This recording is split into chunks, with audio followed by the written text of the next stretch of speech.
Namaste. So we are with Letters on Yoga, Collected Works of Aurobindo, Volume 29, which forms Letters on Yoga Part 2. And this part deals with three main big titles, big parts. Then there are several sections in each part. We'll read through them. So the three main parts are the path of the integral yoga, meaning thereby what is the aim, the objective, the goal. Then there is another part which is the synthetic method of the integral yoga, which deals with how this integral yoga combines the essence of different systems. And then section 3 is the integral yoga and the other spiritual paths. So, as we said, these letters were written over a long period of time, and 1/3 of these letters do not appear in SABCL. So, as I said, letters on yoga one must read only from, preferably from collected works of Aurobindo. Of course, there was a big advantage of SABCL. For some reason, there was a kind of connectivity, at least to me personally and many others. And that's probably because, the way it was brought out was something amazing. The mother, in 1972, this edition had come out. And the mother herself had, in a way, she was presiding over giving of these books. So it had a very special feel. But then, many more letters were discovered subsequently. And so in the fitness of things, it's quite natural that many letters have been added. Sometimes questions have been added. So for those who think Aurobindo is difficult, some people say very difficult, some say even impossible to read, please read through Letters on Yoga. There are 4 volumes of Letters on Yoga plus on the mother plus Aurobindo on himself. So if we take it like 6 volumes, I am for the moment leaving out Letters on Poetry and Art. So these 6 or 7 volumes just of Letters on Yoga and everything that we need to understand about what Aurobindo is saying, all the different, what we call as the philosophical background, the metaphysical background, the terms, the terminologies, and the practice of the integral yoga vis-a-vis other paths, the experiences and realizations of this yoga, what transformation means, the difficulties, the obstacles, the helping forces, and finally the entire roadmap with every little detail is there. So, reading the major works without reading Letters on Yoga is much like somebody who has a roadmap in his hands, but has never really visited the spots where the roadmap is meant to take you. And very often people who only read the major works and do not read Letters on Yoga find it very difficult to really get to the practice. Of course, nothing can be absolute. There are some who just open to the mother.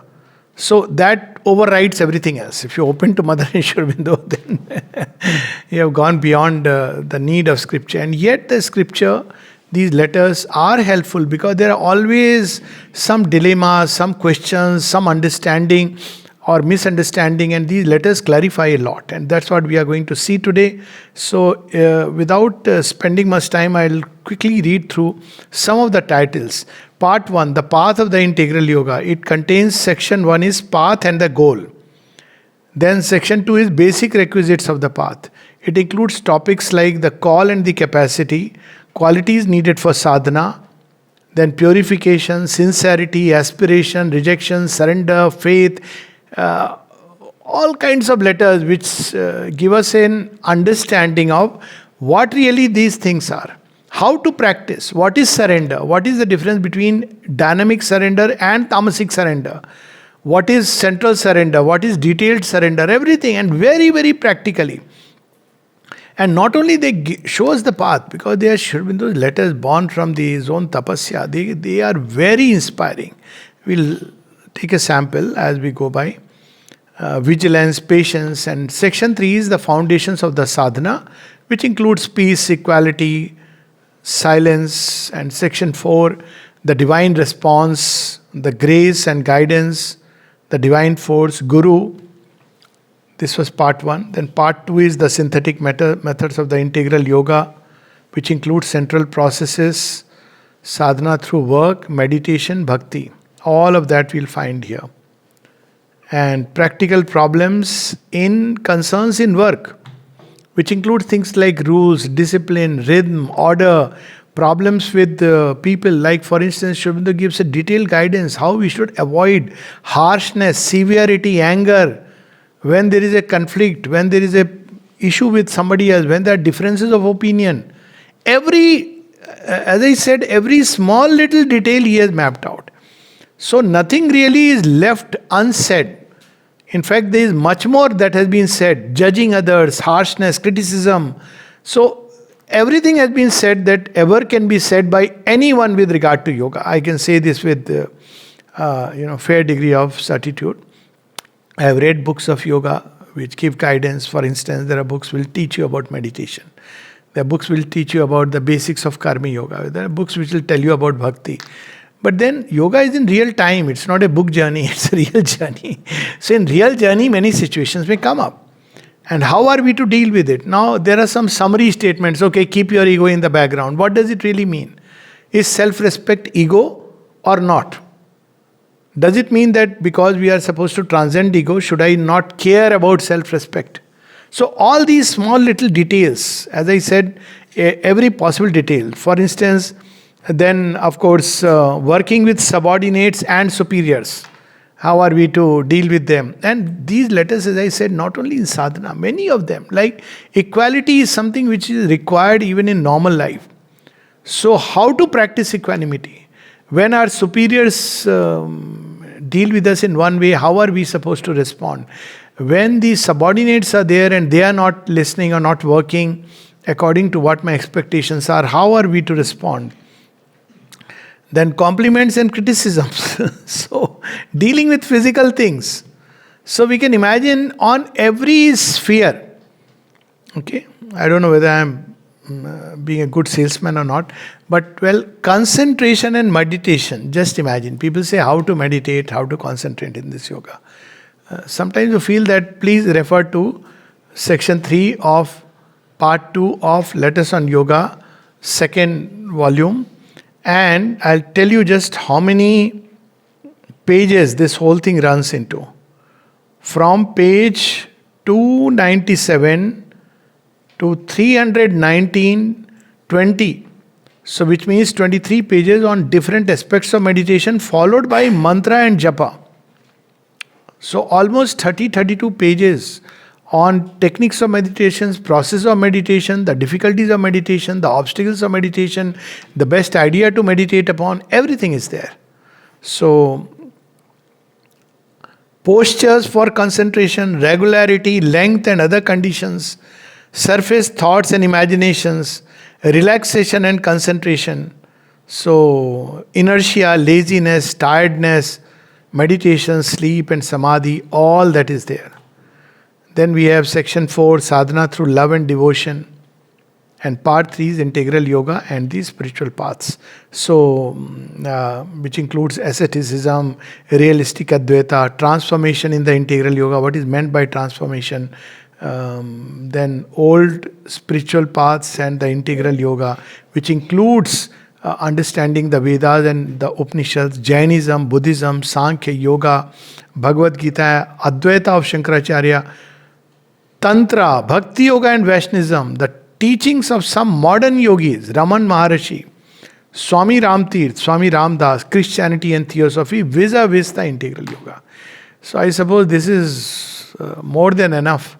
And very simple language, very direct. Why? Because this is he's addressing to persons. So it has a very personal feel. Many times we will read things like, as I told you. Now, it is so sweet. When you read the Live Divine, it's like a cosmic guide is taking you through the mountain. But here is a personal guide who is taking you, holding your hand. Don't go this side, there may be you may slip. Or, take to this road, this is a better road. And this road will appear like that. But basically, it is a longer road, whereas this one is a bit shorter, but I'll show you how to reach. So all that is there and so much more. So let me not,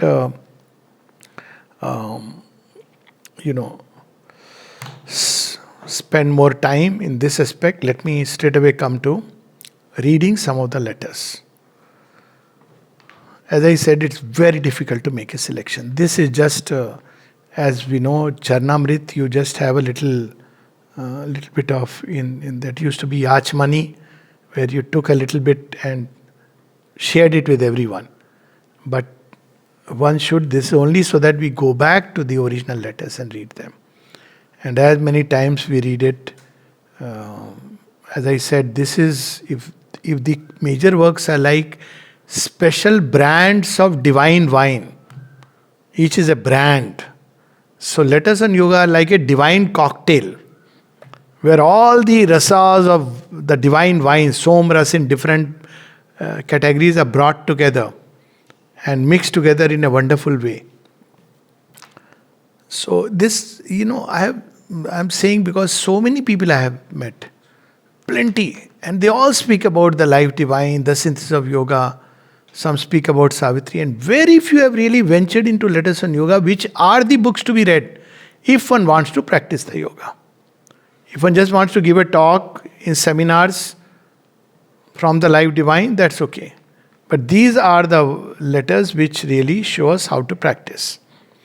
And when we read all of them, not one letter, not a quote as comes on WhatsApp, then we know the entire drift. So let's start with the first reason for seeking the spiritual truth. To find the divine is indeed the first reason for seeking the spiritual truth and the spiritual life. It is the one thing indispensable, and all the rest is nothing without it. Very simple, straight, direct. All this talk about Superman, supramental, and sometimes of physical transformation has no meaning if we have not found the divine. As simple as that. The divine once found, there are several paths through which one finds. But in this yoga, the path also is different. The reason is because we have to manifest the divine. So there are paths which are exclusive in nature, where you abandon the world and find the divine. They are paths, valid paths. And the problem is when we find, because we have abandoned the world, because regarding it as a snare, we have taken to an ascetic approach, then it becomes very difficult to return back and manifest and work on this field. It's like you have heard Shiva, seen his, Tandav, but you have never learned how to even move your legs. So while you have the vision, you cannot really dance even one step because you have abandoned all this to really witness that dance. So, second, the divine once found to manifest him. So how to manifest? That is, first of all, to transform one's own limited consciousness into the divine consciousness. It has to open to infinity and to the liberating and transformative action of the grace. Without that, all talk about manifestation. Why? Because many times we rush into doing things. Often people say doing mother's work, but the first thing to realize in doing her work is that we are not the doers. So if this thought is there, I am doing mother's work, I am mother's instrument. If you go through this process, you'll understand that it's just not possible that somebody will do mother's work. Mother will do her own work. What we have to do is just to remain open and not obstruct the working. So, this is the second aspect. The divine once found to manifest him. To live in the infinite peace, light, love, strength, bliss. To become first that in one's essential nature. Outer nature will be transformed later. Even inner being sometimes will fluctuate, but fundamentally it should be established. So outer nature, surface movements, they are the last to be transformed, habitual things, but in essential nature. And as a consequence, to be its vessel, channel, instrument in one's active nature. So these are the three steps, finding the divine by various means as he will reveal to us. And then to manifest him first in one's own life, to gather the wealth of the spirit. Sri Ramakrishna used to tell when some of the disciples were over eager to talk about him, and they said, "Pehle jama kiya nahi aur kharcha karne chala." We have not gathered the treasures. So first we must gather the treasures of the spirit by whatever means. That's told later. And these treasures once gathered, then we have to become a channel. The divine will use us to pour himself where the spirit bloweth, where it listeth. So these are the 3 steps.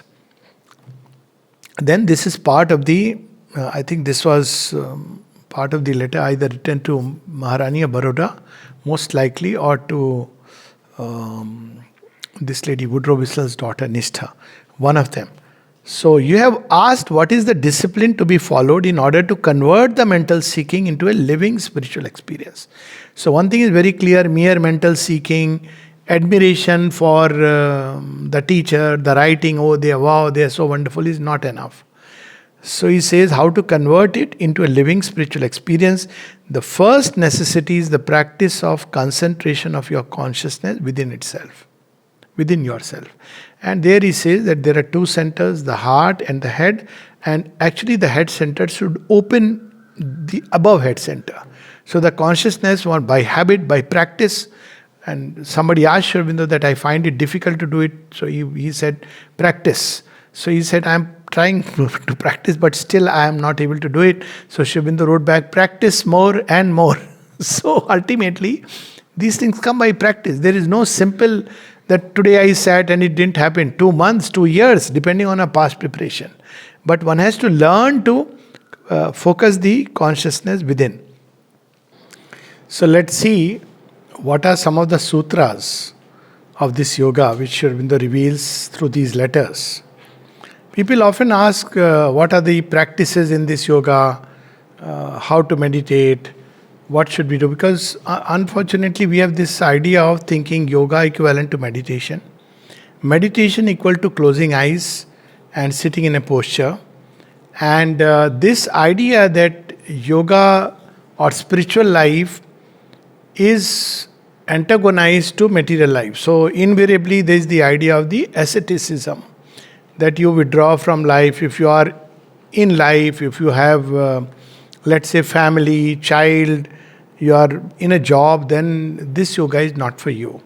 Or rather, yoga is not for you. Whereas Sri Aurobindo in Thoughts and Aphorisms give examples of Rishi Janak and many others who lived in life, and our own Yogeshwar Sri Krishna, Sri Aurobindo himself, Sri Aurobindo and the mother both lived in life.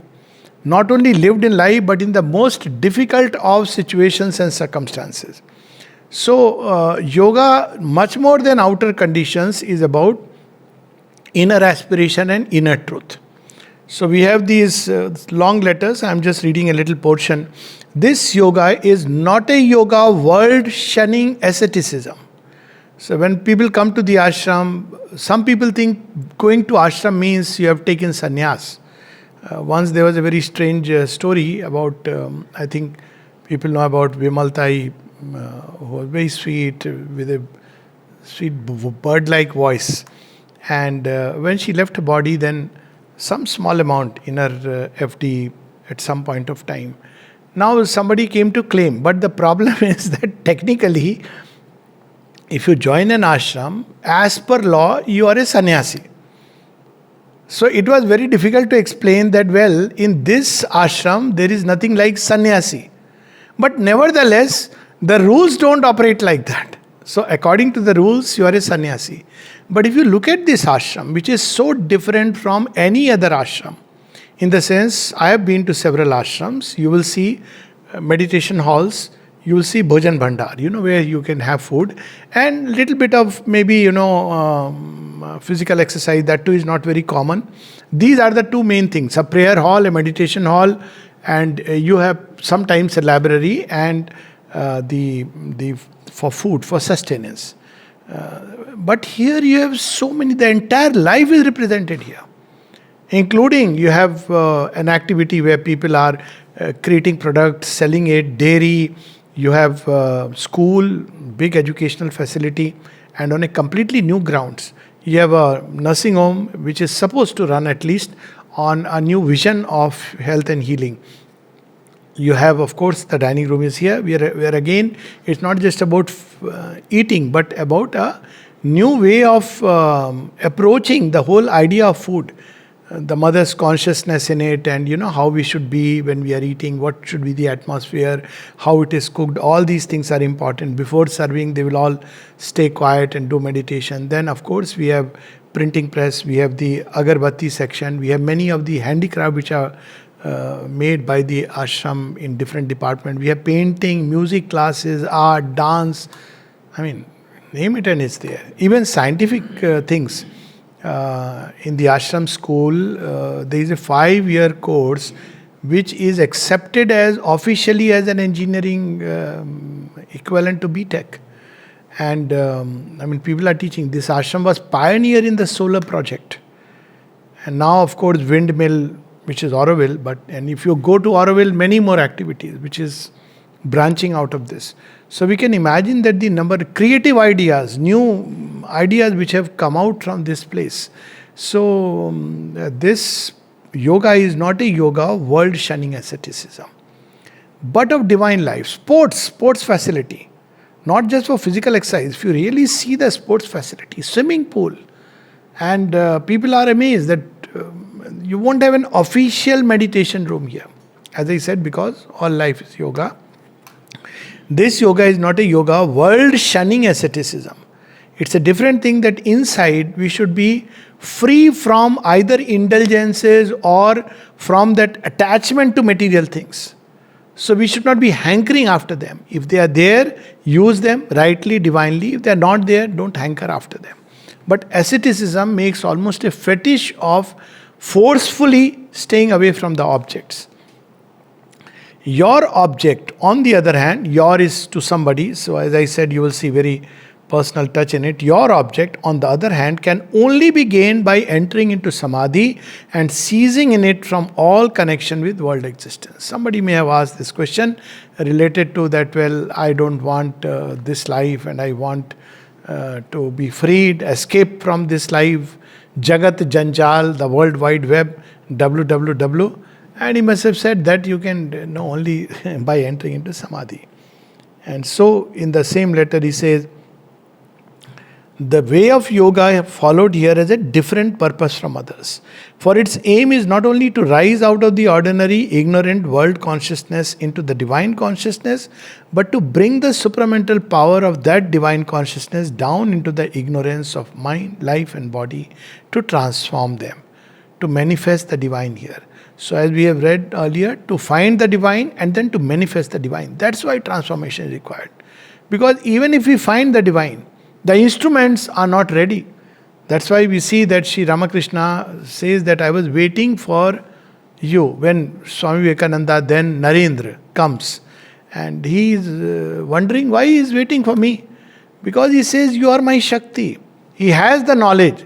But to express, he needs a mind which is powerful, intellect which is sharp, and that's what Swami Vivekananda was there for. So, every sphere, that manifestation is the important part in this yoga. So, how does the sadhana of this yoga proceed? Sri Aurobindo says that it is the most difficult if you see the aim, and the easiest of all if you see the method. So, what is the method here?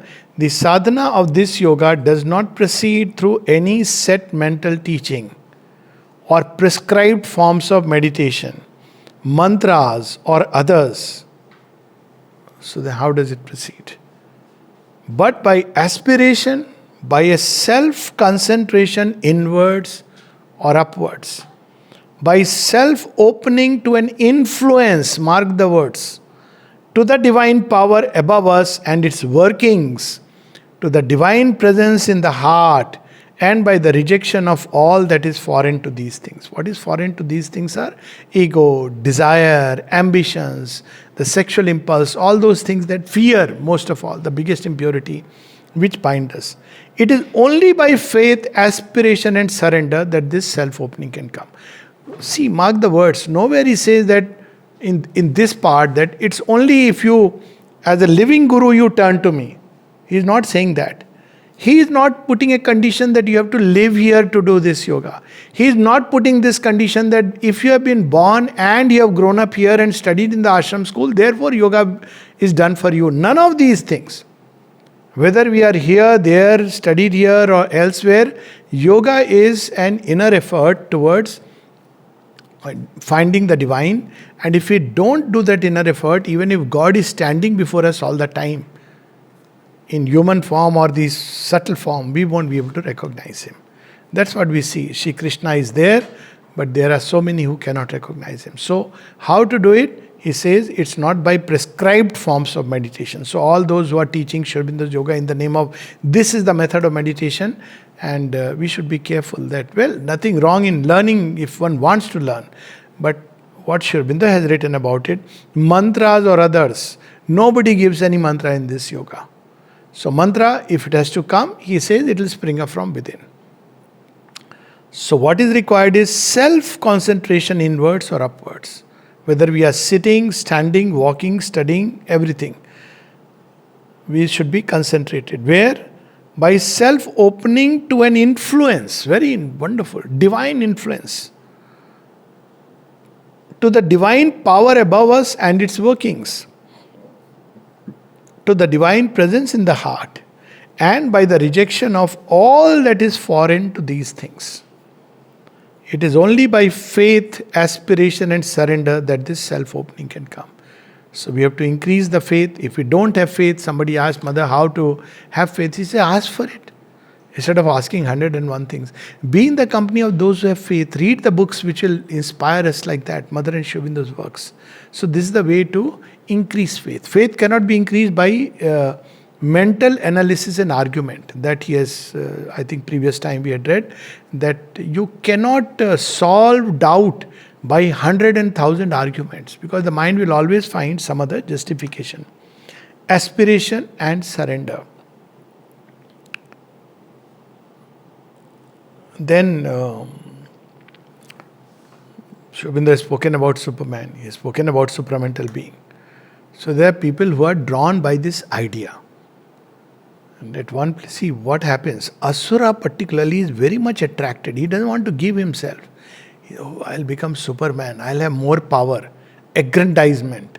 So people come drawn sometime by that idea.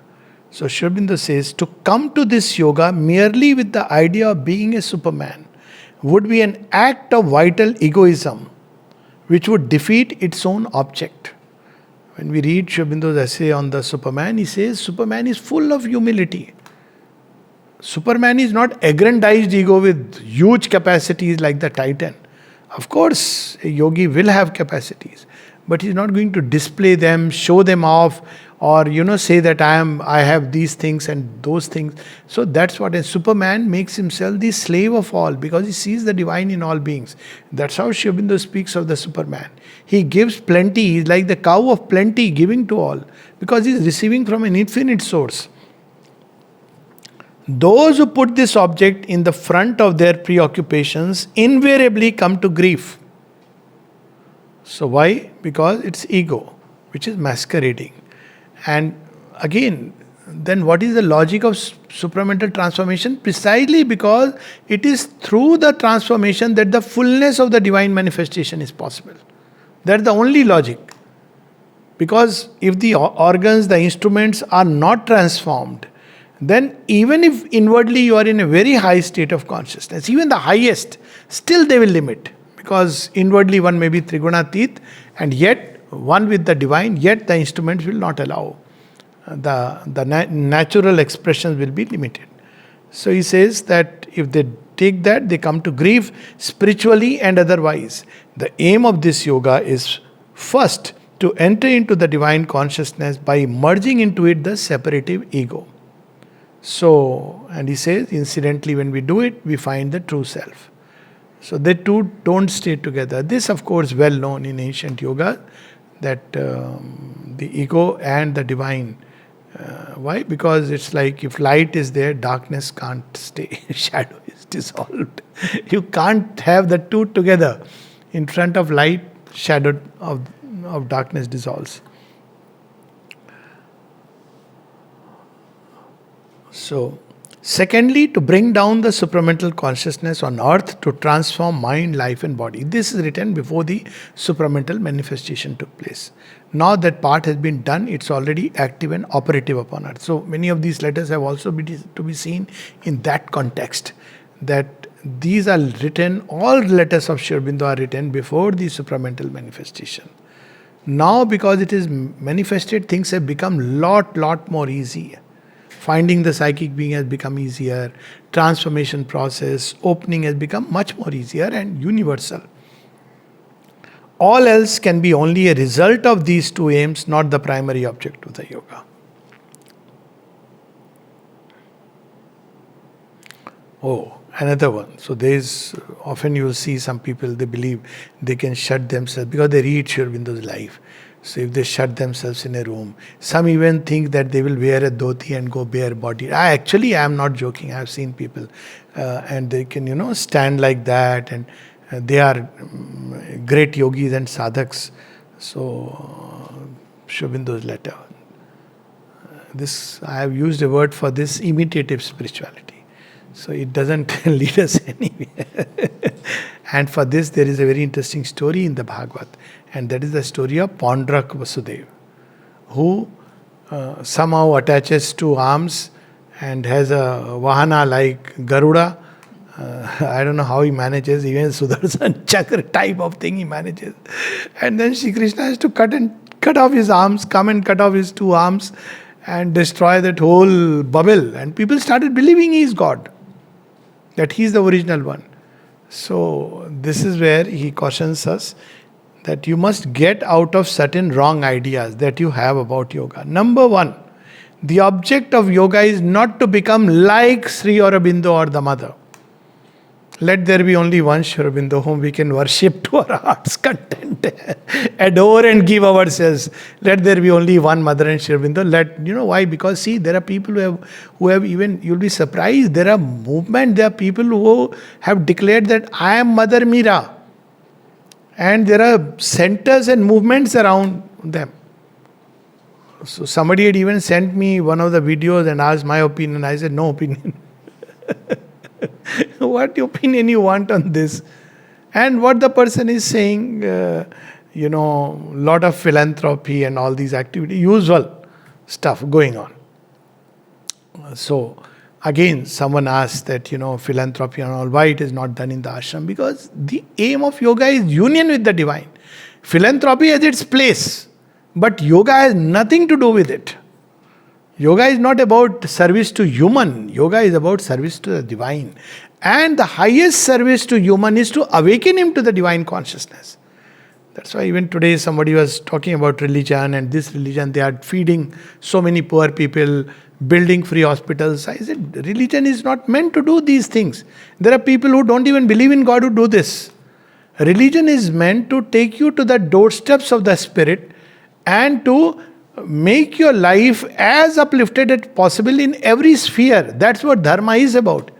So these ideas which we have borrowed from the Western context, in Indian thought, these things were not there. Dharma was meant to take you individually. Of course, you can feed the poor, nothing wrong with it.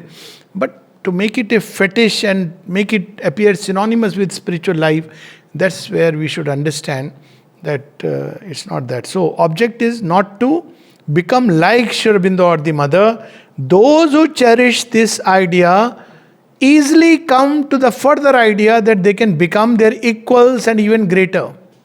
This is only to feed the ego. And I have actually met people, even they put names like that. That, somebody is Savitri, somebody is something. And, they're gullible people who are drawn. Then number two, the object of yoga is not to get power or to be more powerful than others or to have great siddhis or to do great or wonderful or miraculous things. So sometimes people ask this also. Okay, you are engaged in yoga, what powers do you have? I said, the best thing that one has realized is that one has no powers. All powers belong to the one. So it's a bit mystic sentence, very difficult to understand. I said, when you realize you have no power of your own, all power belongs to the one. There is nothing like personal power. When you understand it, that means you are on the right track. Just as, when you become humble, you know that you know nothing. Then you have the knowledge. That's how the Isha Upanishad puts it. Number three, the object of yoga is not to be a great yogi or a superman. So when people come looking for We want to meet some great yogi and you say there is none, so they don't understand it. So whom do you find here? Children of the Divine Mother. Oh, children.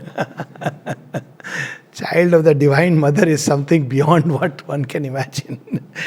So he said, this is an egoistic way of taking the yoga and can lead to no good. Avoid it altogether. Number 4, to talk about the supramental and think of bringing down in yourself is the most dangerous of all. So you see this also happening. We don't need Mother and Shri Aurobindo. Supermind is here, we can directly manage it. Aurobindo also, a lot of people have these kind of conceptions. Why? So I asked them, why do you have this problem? Basically, it's the ego, because it does not want to surrender to the Mother. Because if the moment you admit, no, it is through surrender to the Mother, then ego stands in between. So you say, no, we don't need. Supermind is there, we can directly engage with the yoga. And Shri Aurobindo is reminding it's a very dangerous thing. What it can take, it is the most dangerous of all. It may bring an entire megalomania and loss of balance. So I have met people like that, and because after that, the next step is they come and meet me. So one of them, he believed that he is supreme. So when the poor son told me this is the problem, I just see, he has to come to meet. Finally came. So I said, दवाई Y लेंगे नहीं, मैं तो supreme हूँ. मैंने कहा ठीक है, be supreme, but don't create problem with this creation. As long as you are supreme in your own belief, it's okay. Everybody is supreme. Maham Brahmasmi. Shri Aurobindo spoke about even this mantra. That why he did not recommend this. He said because it can easily lead to that kind of egoism. That's what happened to Ravan. So what the sadhak has to seek is the full opening to the divine. The psychic change of his consciousness, the spiritual change of that change of consciousness. And here comes the criteria. Who is really on to the path? And this criteria is inside, but still you can get a glimpse.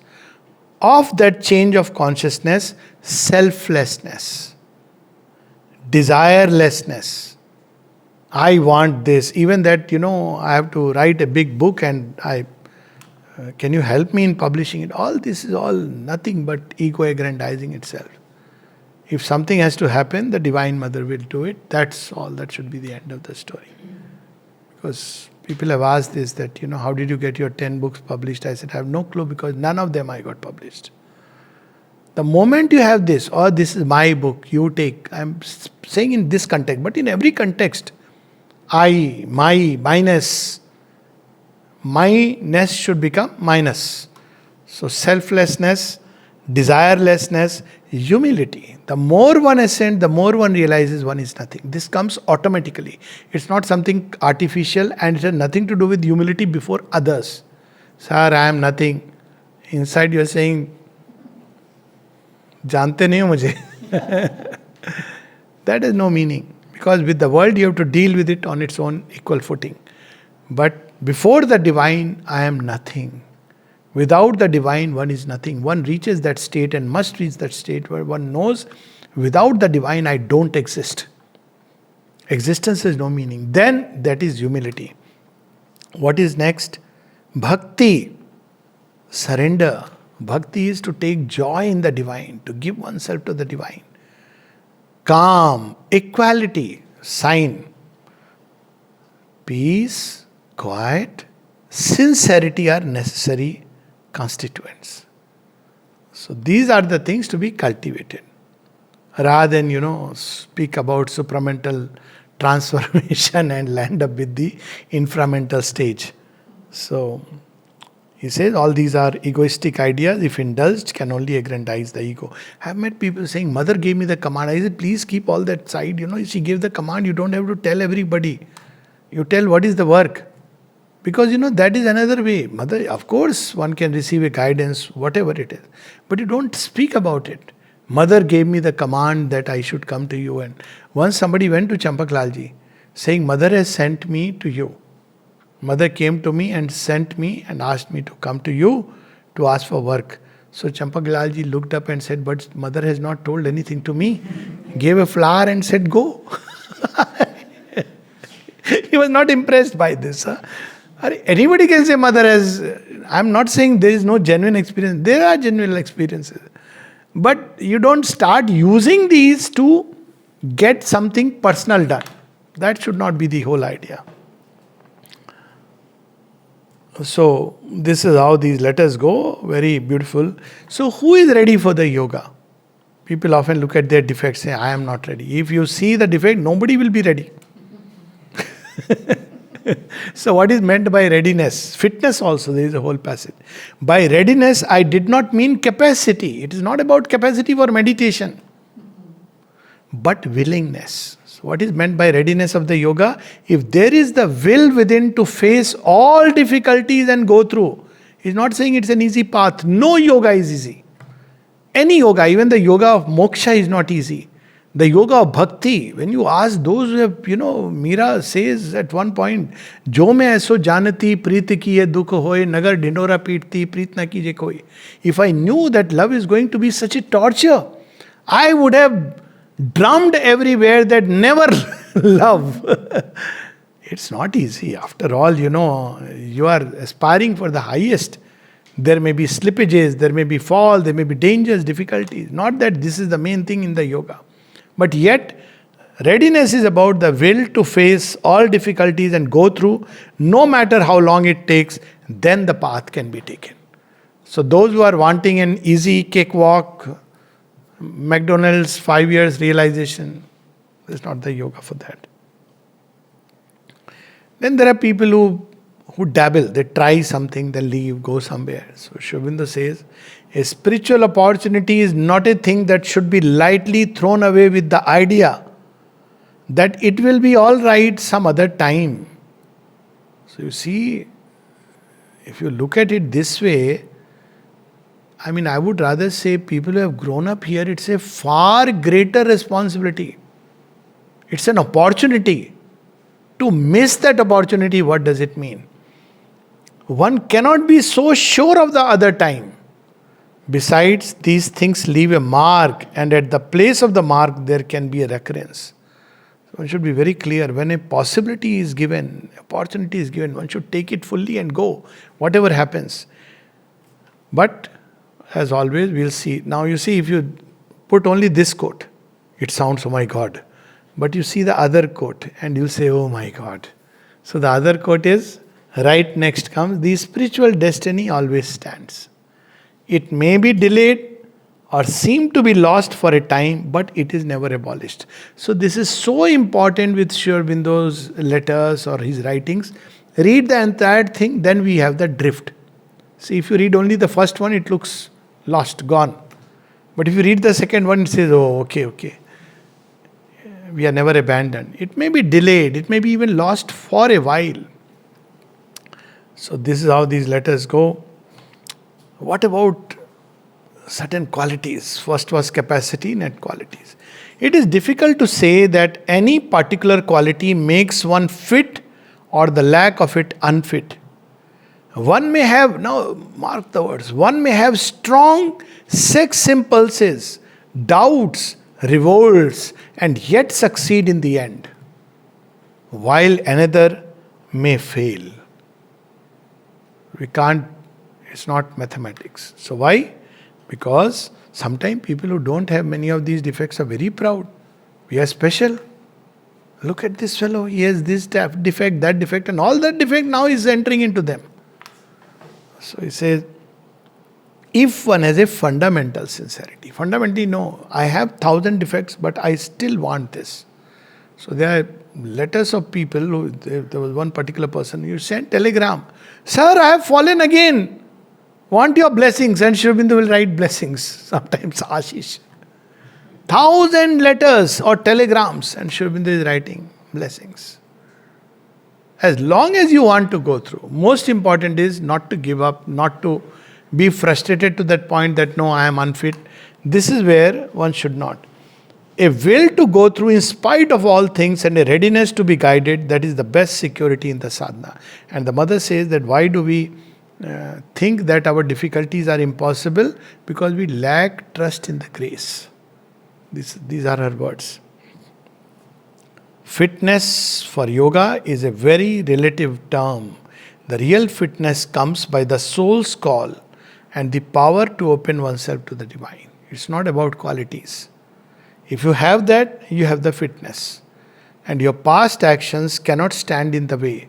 The past cannot bind the future. Look how inspiring and powerful they are. That fitness is, you keep opening, doesn't matter. Willingness to go through, whatever it takes. And then several letters he says, turn away from these dark thoughts. And another very beautiful one.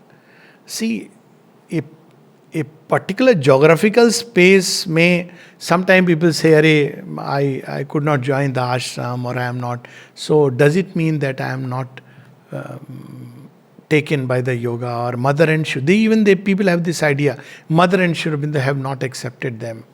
Joining the ashram is not, it's a different reason why it is there. But that's a different subject. But here something else he is saying.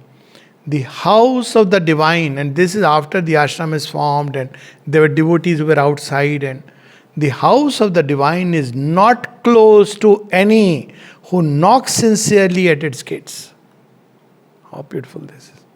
Whatever their past stumbles and errors. Sir, but he is not a virtuous man, he is a lot of, errors. So Sri Aurobindo is reminding us, human virtues and human errors are bright and dark wrappings of a divine element within which, once it pierces the veil, can burn through both toward the heights of the spirit. We see virtue and vices, but the divine sees that little thing shining in the center of the heart. But one thing he says, humility before the divine is also a sine qua non of the spiritual life. And spiritual pride, what pride? I have seen 50 years I have not gone from here. Pride for that. I mean, it's amazing.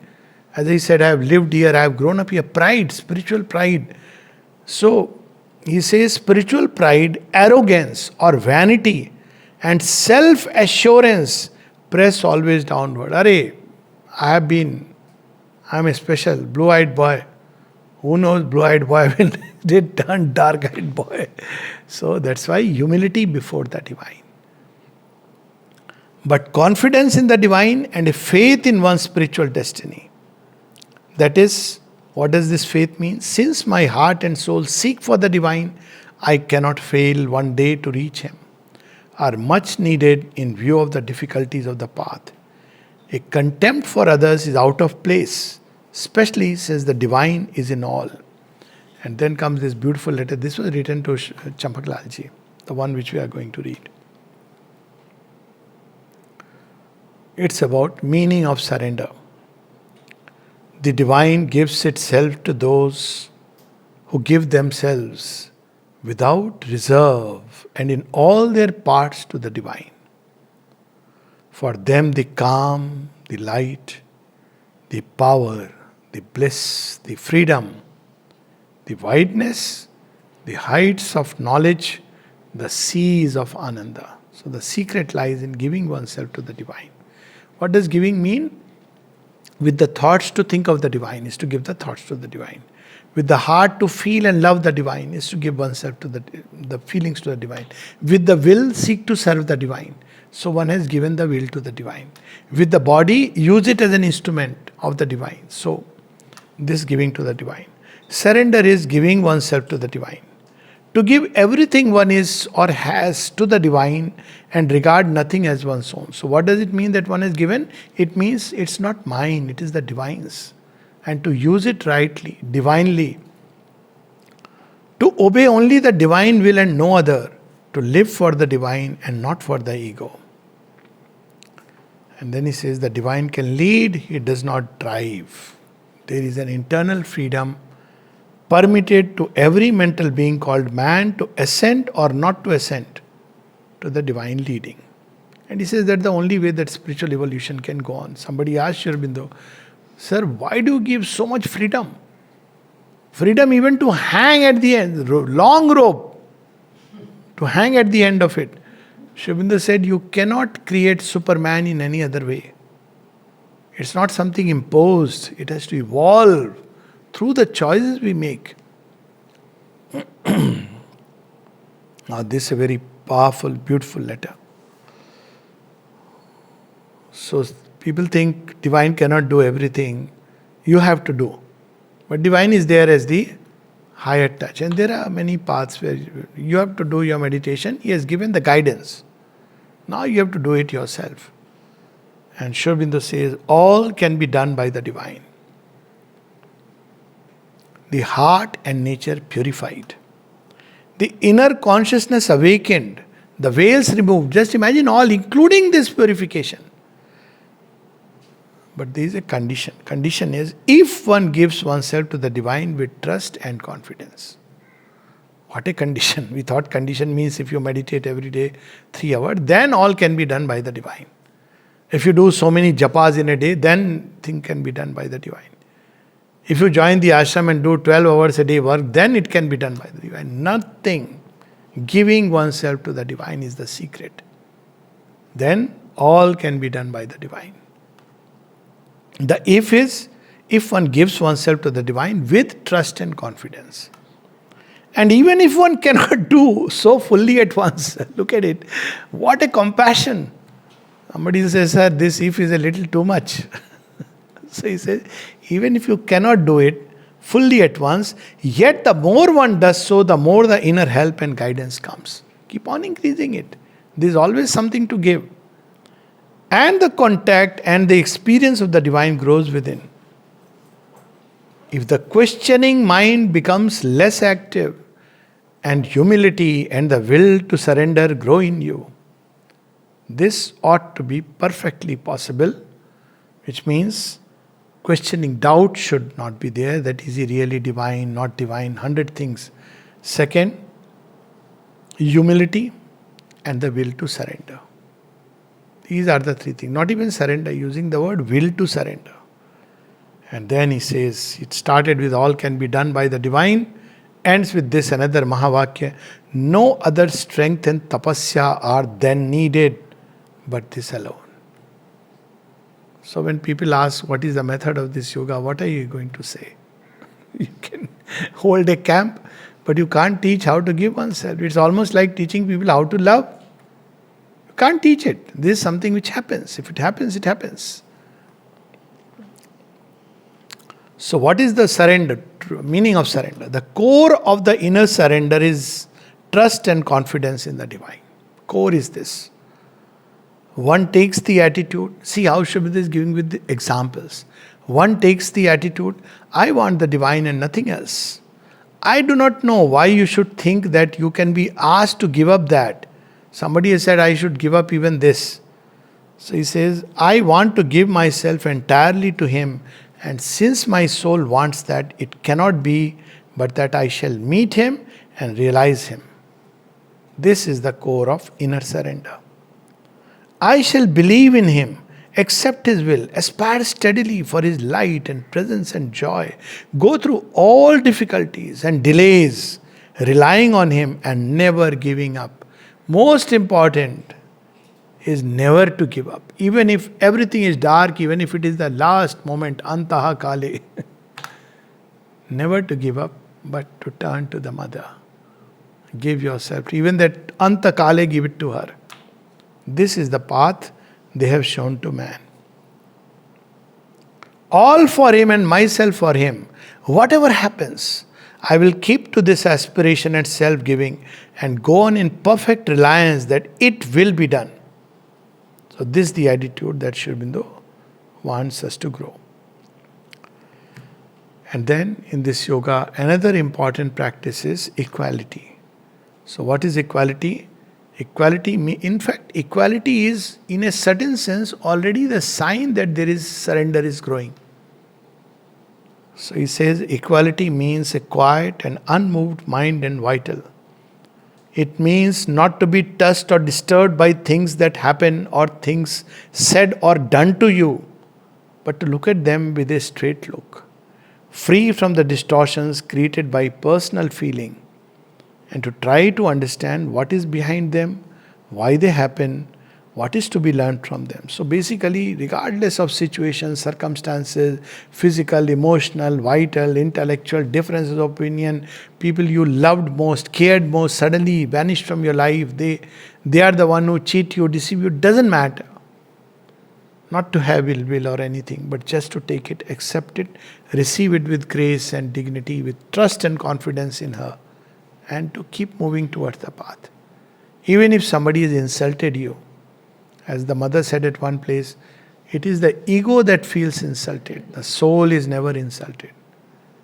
So this is the practice, and we'll have enough opportunities for this. Life will give plenty of opportunities to practice equality. But then, how will I act? Because we are told not to use preferences and desire in action. So if we are in a state of equality where nothing matters, how are we going to act? So Sri Aurobindo says, equality means another thing. To have an equal view of men and their nature and acts and the forces that move them. It helps one to see the truth about them by pushing away from the mind all personal feeling in one's seeing and judgment, and even all mental bias. Why? Because they distort things. So I have shared this experience several times, but number of times. But one of the first thing when I came here, everything was so. I was just craving to meet somebody who has seen Sri Aurobindo. I said, if I find the person, I'll touch that person's feet, पकड़ लूँगा क्योंकि उन्होंने Sri Aurobindo को देखा है.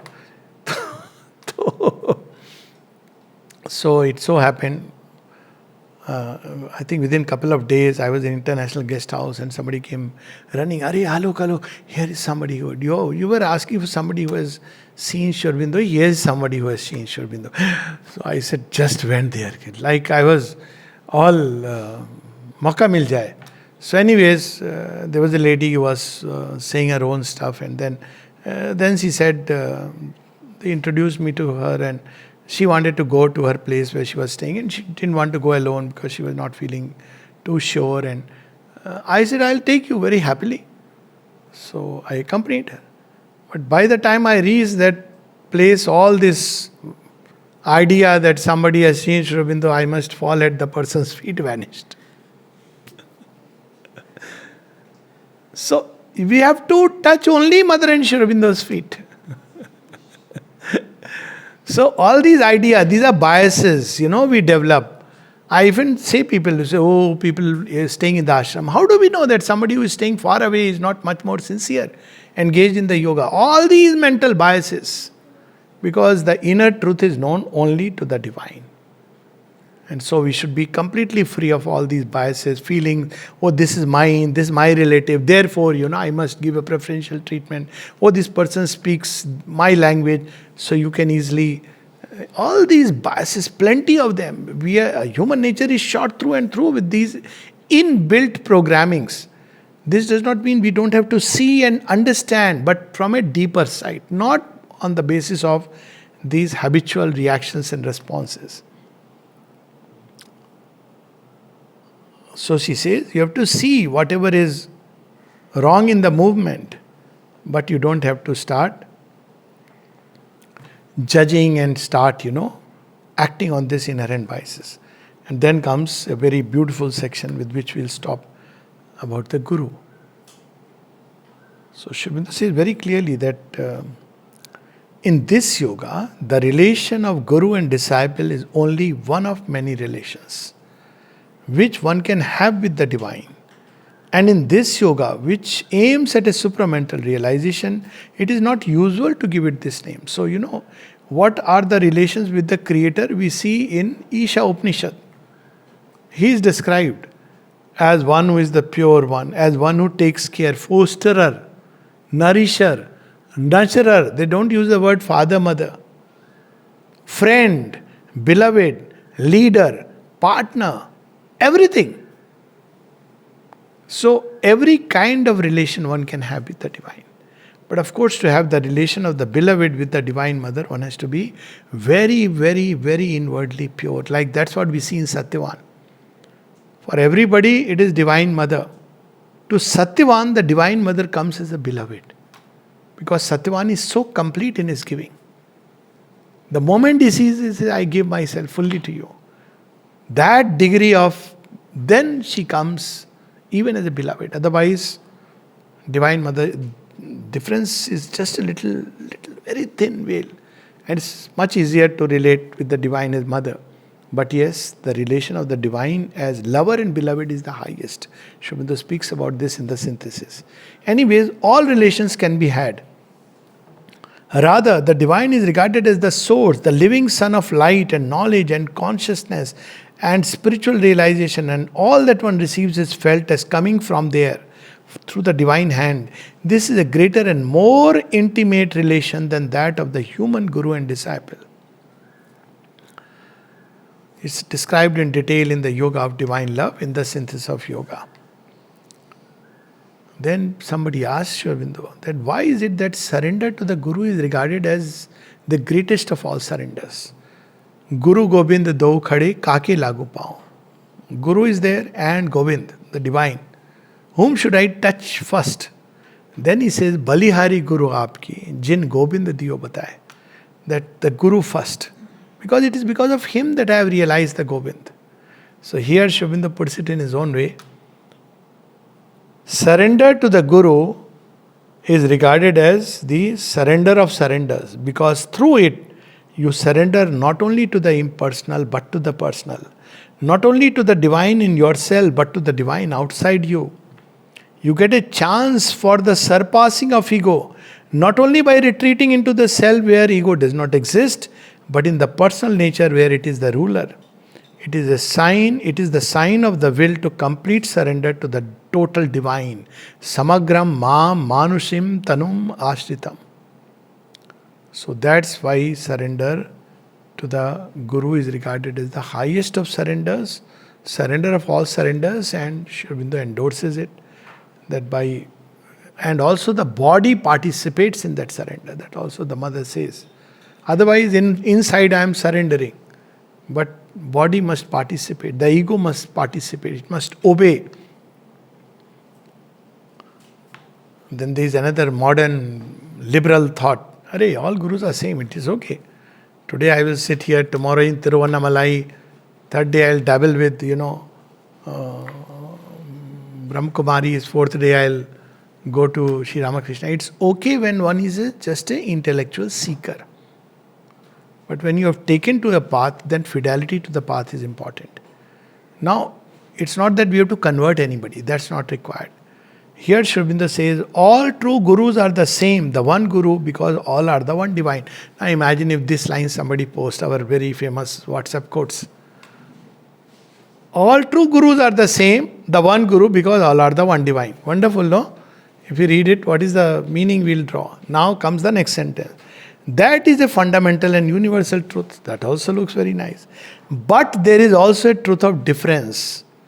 The Divine dwells in different personalities with different minds, teachings, influences, so that He may lead different disciples with their special need, character, destiny by different ways to the realization. That's what we see in Sanatana Dharma.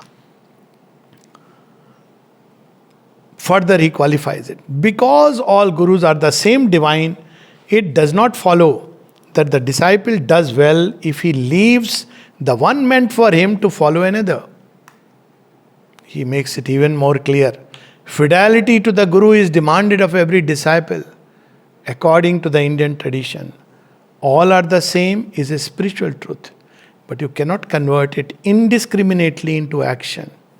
You cannot deal with all persons in the same way because they are the one Brahman. If one did, the result pragmatically would be an awful mess. It is a rigid mental logic that makes the difficulty. But in spiritual matters, mental logic easily blunders. Intuition, faith, a plastic spiritual reason are here the only guides. He makes it one step further. Because people may say, but he is a very realized person. Doesn't matter, we'll have a darshan. Sant Mahatma ka darshan karne se kya problem hai? So he says, to respect the spiritual attainment of X, another spiritual teacher is all right. But it is a rule of this yoga not to mix influence And what he has described is very much like undergoing an influence. You go and live, somebody is holding a shiver of a different line, path, and you live in a shiver, you have paid some money, and say, no, I am just learning some technique. It's all hogwash, mind's way of just deceiving oneself. It means somewhere you don't have enough trust that your guru can give you everything that is needed. And for something you have to go somewhere else. So he makes it very, very, very clear. Otherwise, there may be harm done by two different methods getting mixed together. See how it is mounting. From that phrase, all gurus come from the same source. He is going to this point extent where he says, harm can be done. Example, the vital being awakened to a bhakti ananda influence on that plane before it is purified and ready. So people may say bhakti, so how does it matter? So I'll do Krishna bhakti in that traditional way, do bhajan kirtan. After all, Krishna equal to Sri Aurobindo, Sri Aurobindo equal to Krishna, bhakti is good, so this is also bhakti. So he's saying, no, that is not the way. Then of course he says work, there is no opposition between work and sadhana. Work itself done in the right spirit is sadhana. Meditation is not the only means of sadhana. Work is one means, love and worship and surrender are another. And finally, he speaks about mantra and japa. Two passages with which we'll stop. As a rule, the only mantra used in this sadhana is that of the mother or of my name and the mother. He gives in great detail what are the different ways, mantra, pranam mantra, lines from Gita, Veda, Upanishad. He says, if you want to do it, do it. But in this yoga, the only mantra is Sri Aurobindo, Name Anando. Mata Mira, Mira Ambika. Ya Ma. The concentration in the heart and the concentration in the head can both be used. The first opens to the psychic being and brings bhakti, love and union with the mother. So this is about concentrating on the name, Sri Aurobindo or the mother. Om Namo Bhagavate Sri Aurobindo. Or simply, Mother Sri Aurobindo is my refuge. Just Ma. But he says very clearly that the effectiveness, and this can be used for many things, for protection, for bhakti, for adoration, for the opening. And Nam Jap has a great power in it, but he qualifies it. Namocharan has power, but only if it comes from the heart and the soul. Mere repetition with the mind is not enough. So it is not about, just going on mechanically and thinking that you are. Divine knows very well whom you are calling and whom you are fooling. So it is with the heart when the japa is done. Then it rises, the bhava, and of course if you do mechanically after maybe 1,000 years, something happens. That's a different thing. In Satyug you can do it because, you have 1,000 years to live. But in Kalyug, it's so important. Why not with the heart? So Mother also said exclusive Nam Jap has a tendency to take you towards asceticism. Because then you miss out on attitude. Then you think this is enough. This is the biggest issue. So you don't see, become conscious. You put a blind curtain over many things. Like egoism, like wrong attitudes. All this is put under wraps. So Nam Jap has a great power, but it should be done with the heart and the soul. Mere repetition with the mind is not enough. Namaste.